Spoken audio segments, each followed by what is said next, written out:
TV가 왜 안 켜지지? 어느 날 작별 인사도 없이 떠난 그녀. 배터리가 다 됐나?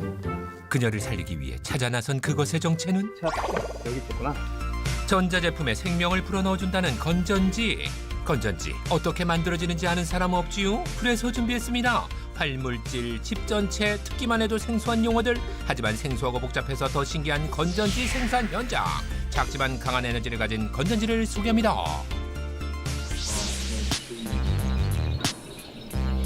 할 일 너무 많은데 피곤하기도 하고. 에너지가 필요해. 그런 에너지 여기 있어. 에너지가 필요한 당신, 혹시 이거라도? 에너지 충전. 에너지 충전. 아니, 이게 된다고요? 충전 완료. 대한민국을 대표하는 에너지. 더 강하게, 더 안전하게. 건전지에 대한 모든 것을 보여드리겠습니다. 건전지 생산 공장에 있는 대구까지 달려가 보이시래. 첫 번째, 활물질 제작. 먼저 활물질이란 쉽게 말해 화학적 반응을 일으켜 전기 에너지를 생산해주는 물질인데요. 양극, 음극 모두 활물질을 만들어줄 겁니다. 이산화망간이 양극 활물질의 주 원료 물질이고요. 입자 크기를 균일하게 할 수 있도록 프레싱을 하게 됩니다. 향후에 코어 성형하는 부분을 잘 성형할 수 있도록 하는 공정이 되겠습니다. 잠시만요. 이해를 돕기 위해 그림으로 설명해 드릴게요. 이 그림은 건전지 구조인데요. 그림에 표시된 부분에 해당하는 게 지금 만드는 플러스극, 양극 활물질입니다. 자주 나올 거니까 필기는 안 하셔도 돼요. 다시 한 번 더 분쇄를 합니다. 분쇄를 하고 나면은 씹으로서 이렇게 체를 걸러주게 됩니다. 걸러주면은 최종적으로 분말 상태로 된 양극 활물질이 이 드럼에 담기게 됩니다. 구조와 활물질은 알겠는데 건전지는 어떤 원리로 작동하는 거죠? 건전지는 양극 활물질과 음극 활물질이 있는데 이 두 가지가 만나서 화학 반응을 일으킵니다. 이것이 전기 에너지로 바뀌면서 건전지의 성능이 구현되는 부분이 되겠습니다.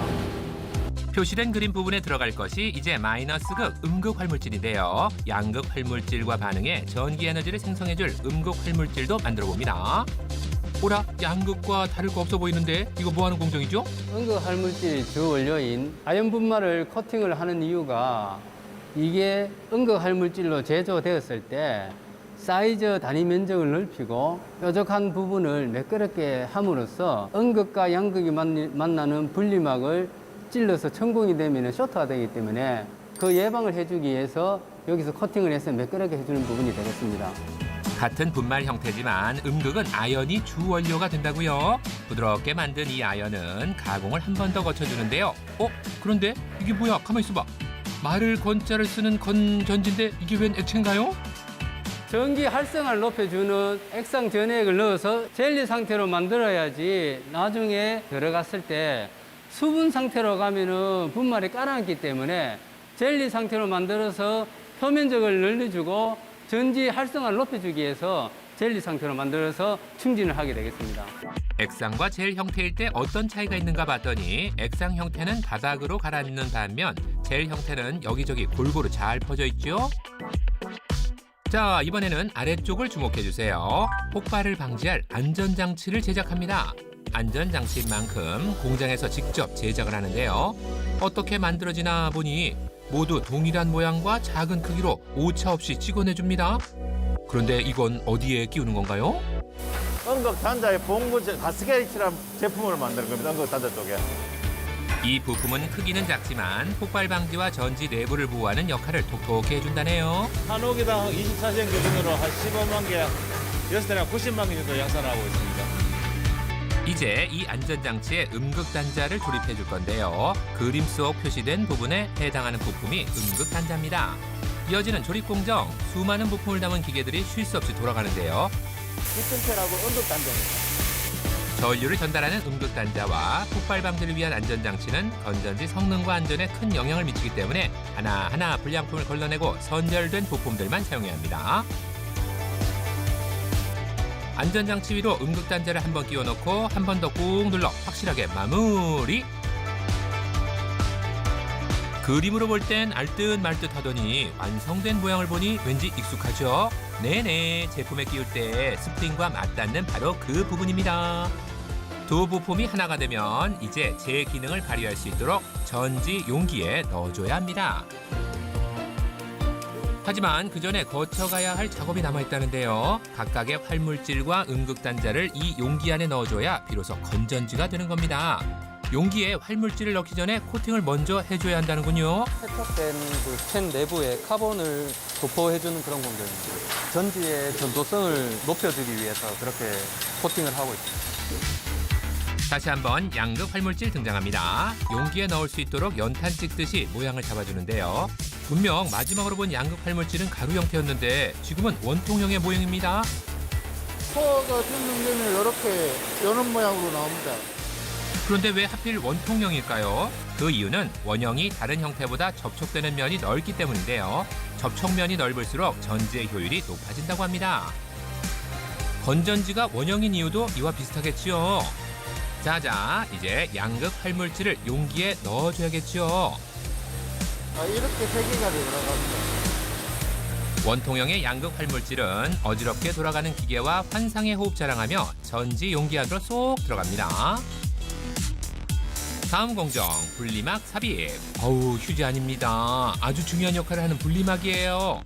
기계를 보니 돌돌돌 말아주는 것 같죠? 이 분리막은 어디에 들어갈까요? 열판에 제품이 나오면 이 캔 속에 이렇게 삽입을 합니다. 여기 세팍 포밍 공정입니다.